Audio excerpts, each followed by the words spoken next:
Okay, maybe I should do something a little serious.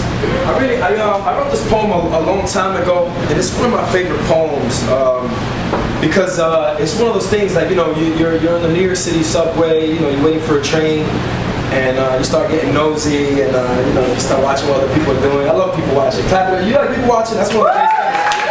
That's like one of the. If you have nothing to do, always remember that you're in New York City and you can just go outside and go people watching. That shit is mad fun. Trust. Like, you're like, oh, you know, I ain't got nothing to do. I'm gonna go outside and have a coffee and just laugh at people. And I saw this mother and her little, I think her son was about 5 or something like that. And what I saw was just crazy. Like it's to this day, I can't forget it. So I like to share this little bit of a little moment in time. I've often wondered what those letters on the train stood for, the ones you see on the trains here, on the MTA trains. On this particular cold summer morning, a mother enters the F train stressed, swinging her child like a wild animal.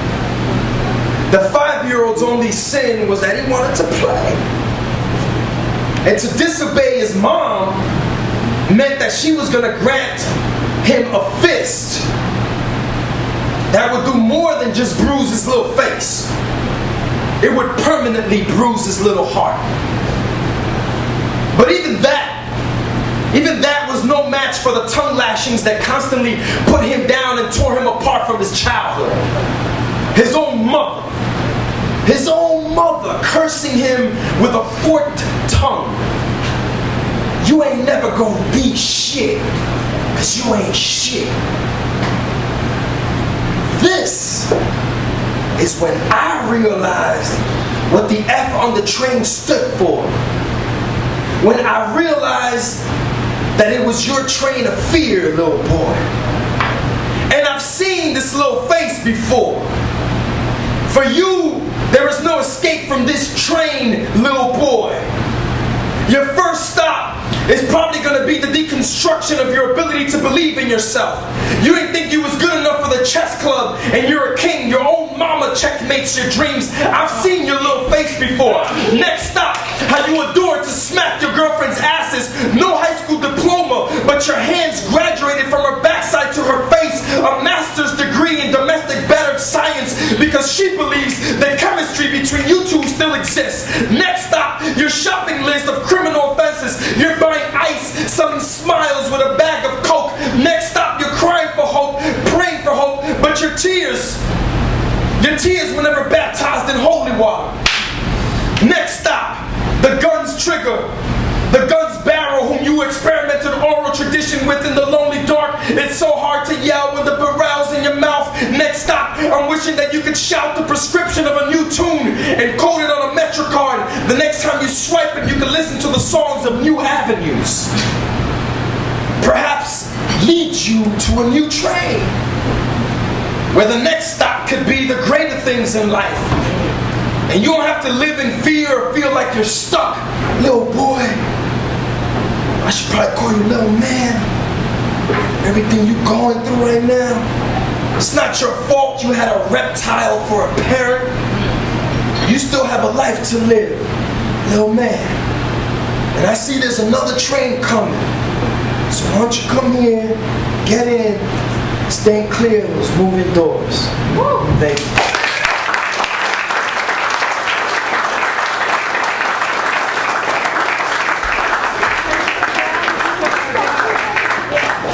Do something old school for y'all.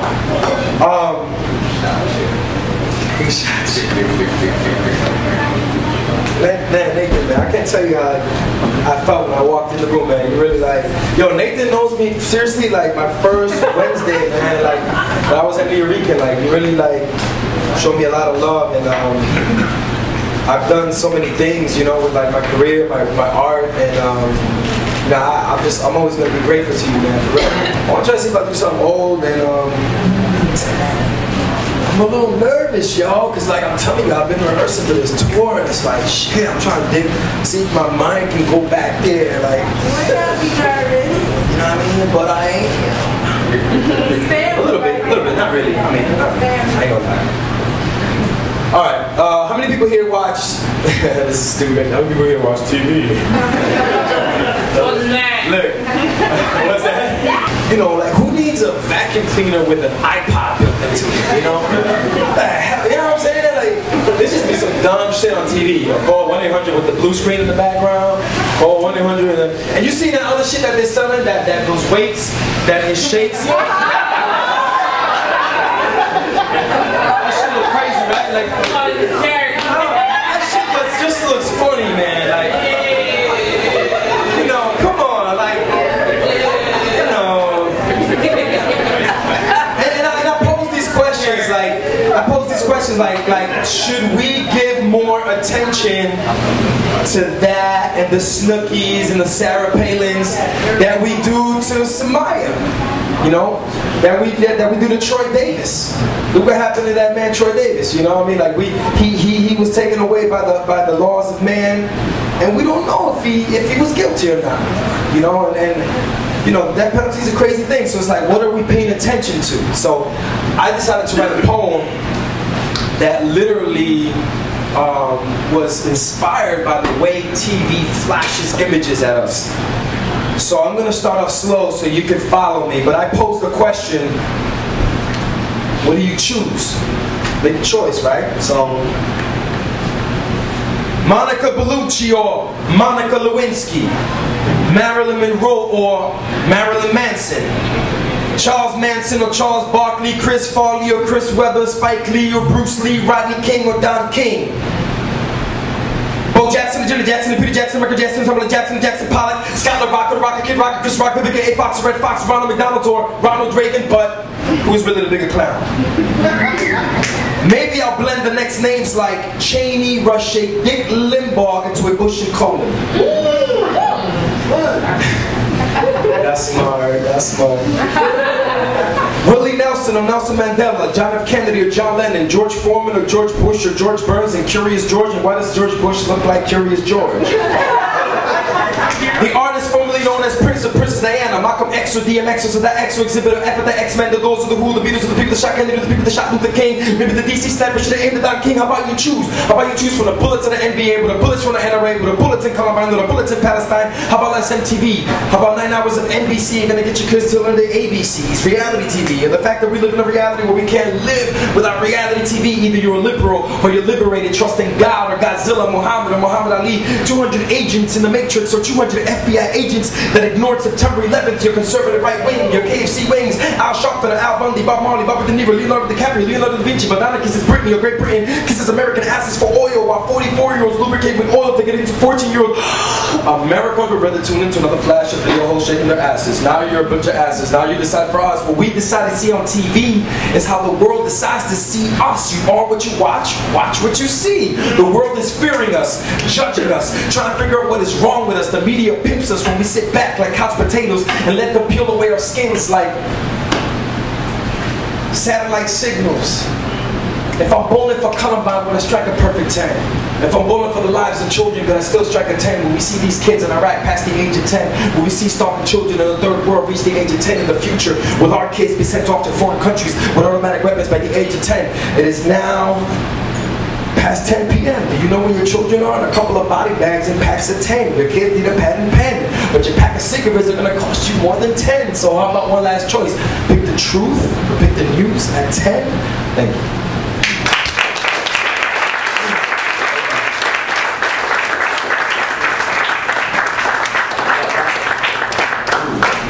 Let's see if I can get to this next piece.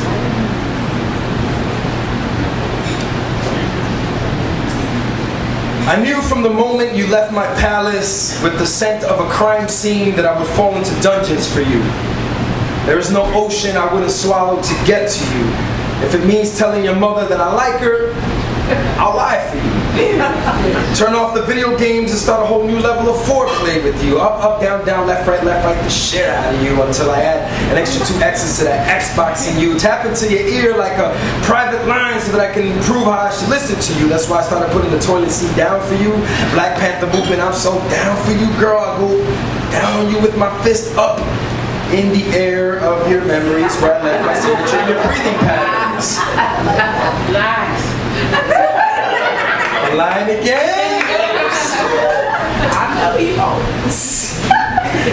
Yo, I'm so pro-black light NASA out of space for you that I'm willing to escape this world with you, watch corny romantic comedies that hypnotize me into the 14th day of the second month of the year, visions with you. I'm willing to wear purple for you, on some real shit, on some more I love you, you love me, Barney purpleness for you.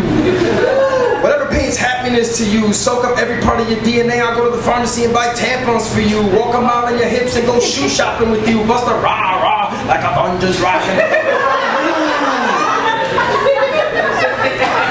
Apparently, whatever it takes, at the risk of my own reputation, I'll make myself sound really stupid for you.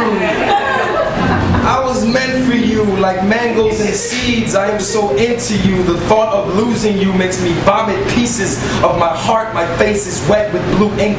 I'll fight the brave heart out of you, and I'll do this and more, so much more, as long as we can switch to Geico and save 15% or more on the next relationship insurance.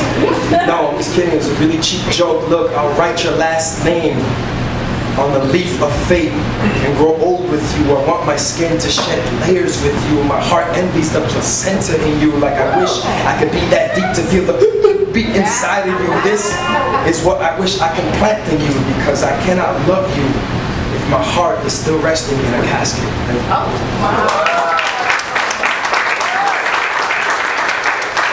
Thank you, y'all.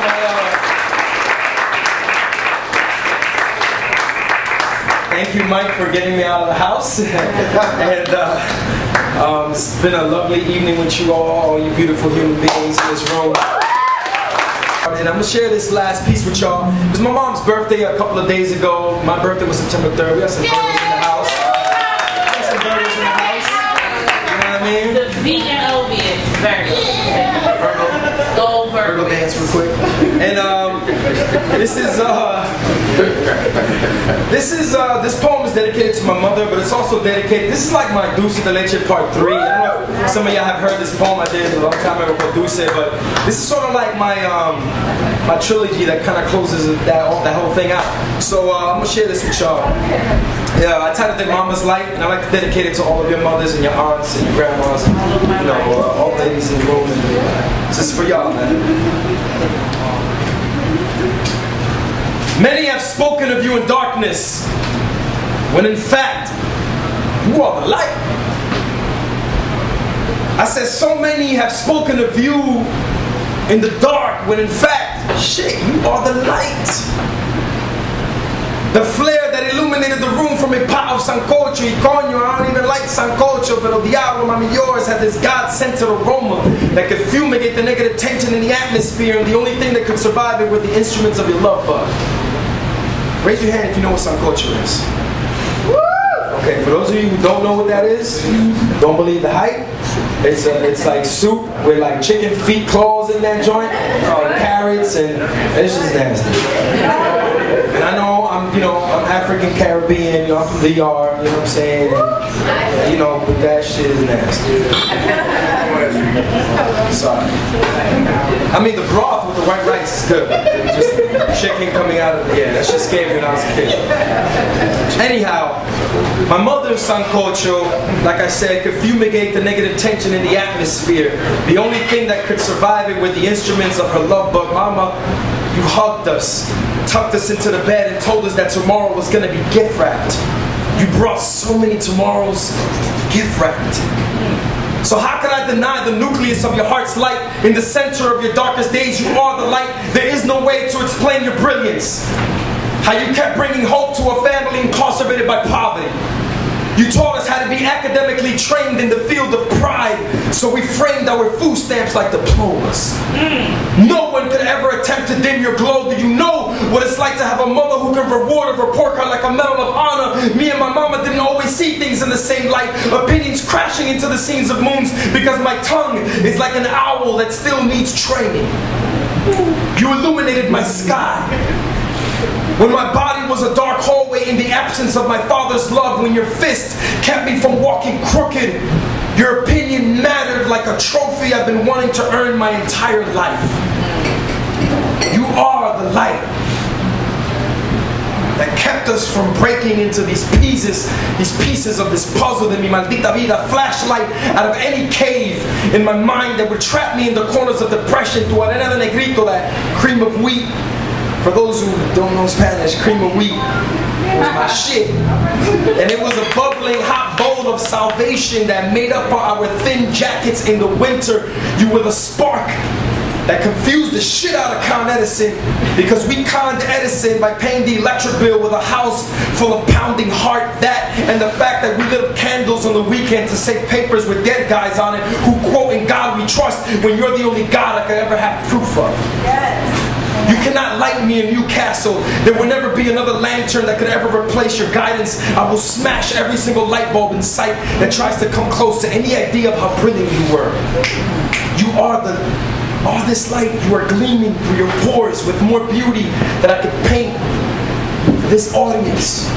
The world will have to surrender to your truth. If it's the last thing I do, I swear it will be the first thing I've ever been proud of in my life. Mujer, you are the light, the antidote to all that is darkness, and I know this because the only medicine to a man's rage is a woman's love. Thank you, y'all.